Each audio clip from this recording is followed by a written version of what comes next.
Hi guys, Charlotte's Web. Today we'll be reading chapter 13. Far into the night, while the other creatures slept, Charlotte worked on her web. First, she ripped out a few of the orb lines near the center. She left the radial lines alone, and they were needed for support. As she worked, her 8 legs were a great help to her. So were her teeth. She loved to weave, and she was an expert at it.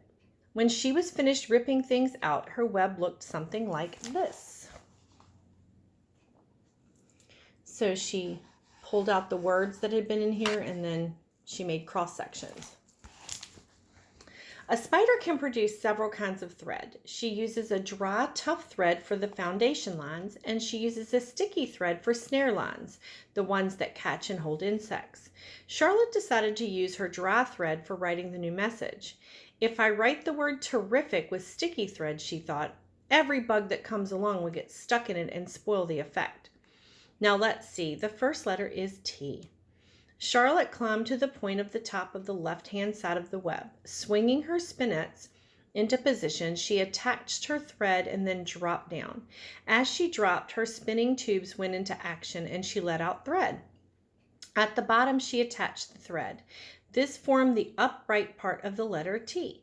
Charlotte was not satisfied, however. She climbed up and made another attachment right next to the first one. Then she carried the line down so that she had a double line instead of a single line. It will show up better if I make the whole thing with double lines. She climbed back up, moved over about an inch onto the left, touched her spinnerets to the web, and then carried the line across to the right, forming the top of the T. She repeated this, making it double. Her 8 legs were very busy helping. Now for the E. Charlotte got so interested in her work, she began to talk to herself, as though to cheer herself on. If you had been sitting quietly in the barn cellar that evening, you would have heard something like this.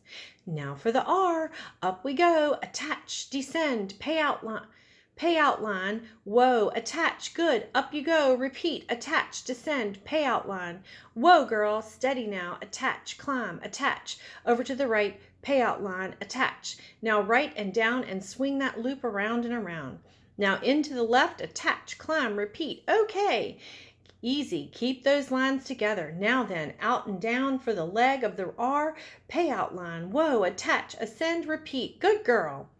And so, talking to herself, the spider worked at her difficult task. When it was completed, she felt hungry. She ate a small bug that she had been saving. Then she slept. The next morning, Wilbur arose and stood beneath the web. He breathed the morning air into his lungs. Drops of dew catching the sun made the web stand out clearly. When Lurvy arrived with breakfast, there was the handsome pig, and over him, woven neatly in block letters, was the word, terrific. Another miracle. Lurvy rushed and called Mr. Zuckerman. Mr. Zuckerman rushed and called Mrs. Zuckerman. Mrs. Zuckerman ran to the phone and called the Arables. The Arables climbed into their truck and hurried over.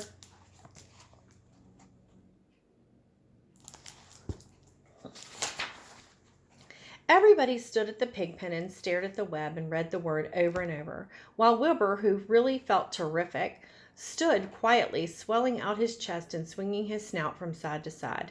Terrific, breathed Zuckerman in a joyful admiration. Edith, you better phone the reporter on the Weekly Chronicle and tell him what has happened. He will want to know about this. He may want to bring a photographer. There isn't a pig in the whole state that is as terrific as our pig. The news spread. People who had journeyed to see Wilbur when he was some pig came back again to see how terrific he was. That afternoon, when Mr. Zuckerman went to milk the cows and clean out the tie-ups, he was still thinking about what a wondrous pig he owned. Lurvy, he called, there is to be no more cow manure thrown down into that pig pen. I have a terrific pig. I want that pig to have a clean, bright straw pen every day for his bedding. Understand? Yes, sir, said Lurvy. Furthermore, said Mr. Zuckerman, I want you to start building a crate for Wilbur. I have decided to take the pig to the county fair on September 6th. Make the crate large and paint it green with gold letters. What will the letters say? Asked Lurvy. They should say, Zuckerman's famous pig. Lurvy picked up a pitchfork and walked away to get some clean straw. Having such an important pig was going to mean plenty of extra work. He could see that. Below the apple orchard at the end of the path was the dump where Mr. Zuckerman threw all sorts of trash and stuff that nobody wanted anymore.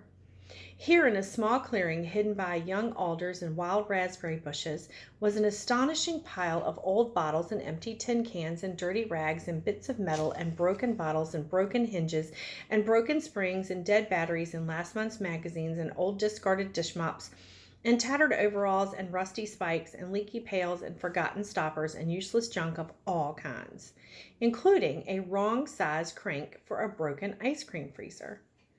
Templeton knew the dump and liked it. There were good hiding places there, excellent for a rat, and there was usually a tin can with food still clinging to the inside.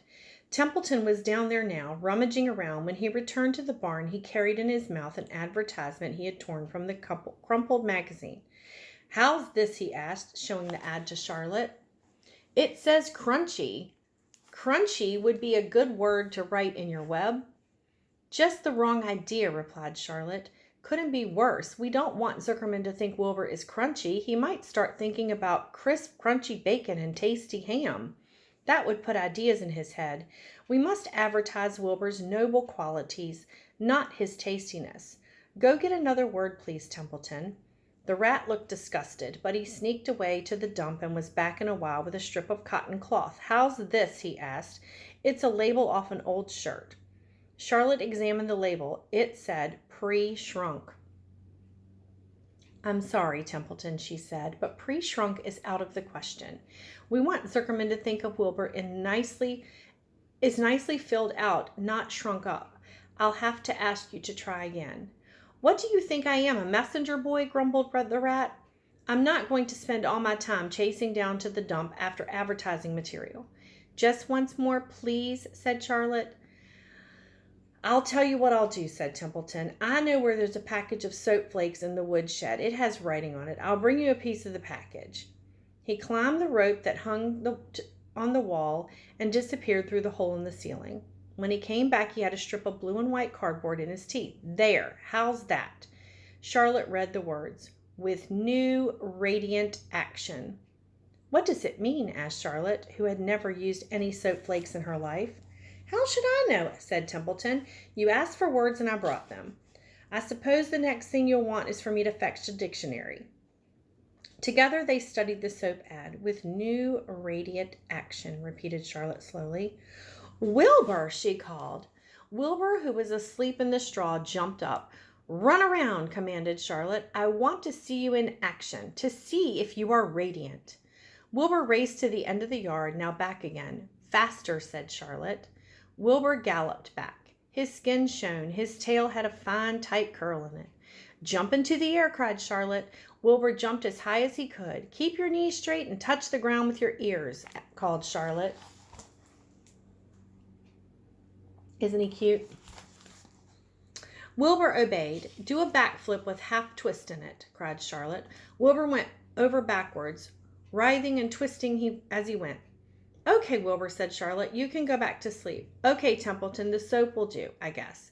I'm not sure Wilbur's action is exactly radiant, but it's interesting."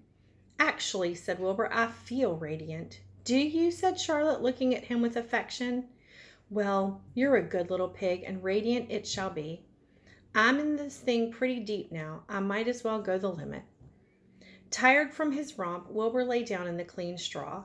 He closed his eyes. The straw seemed scratchy, not as comfortable as the cow manure, which was always delightfully soft to lie in.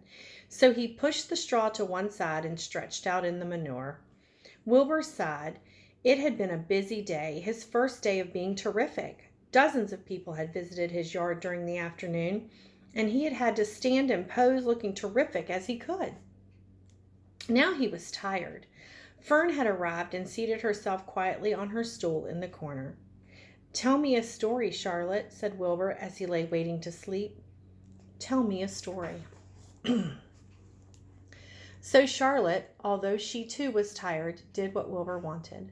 "Once upon a time," she began, "I had a beautiful cousin who managed to build her web across a small stream. One day a tiny fish leaped into the air and got tangled in the web.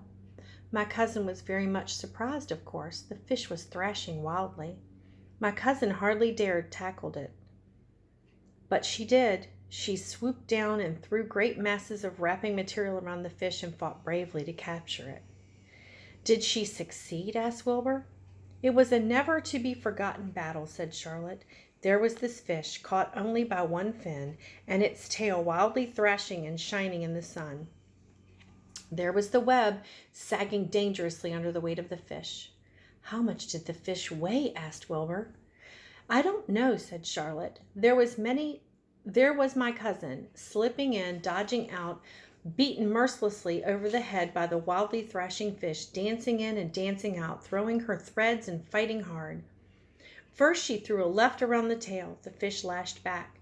Then a left to the tail and a right to the middle. The fish lashed back. Then she dodged to one side and threw a right and another right to the fin. Then a hard left to the head while the web swayed and stretched. Then what happened? Asked Wilbur. Nothing, said Charlotte. The fish lost the fight. My cousin wrapped it up so tight it couldn't budge. Then what happened? Asked Wilbur. Nothing, said Charlotte. My cousin kept the fish for a while, and then, when she got good and ready, she ate it. Tell me another story, begged Wilbur. So Charlotte told him another story about another cousin of hers who was an aeronaut. What is an aeronaut? Asked Wilbur. A balloonist, said Charlotte. My cousin used to stand on her head and let out thread to form a balloon. Then she'd let go and be lifted into the air and be carried upward in the warm wind. Is that true? Asked Wilbur. Or are you just making it up? It's true, said Charlotte.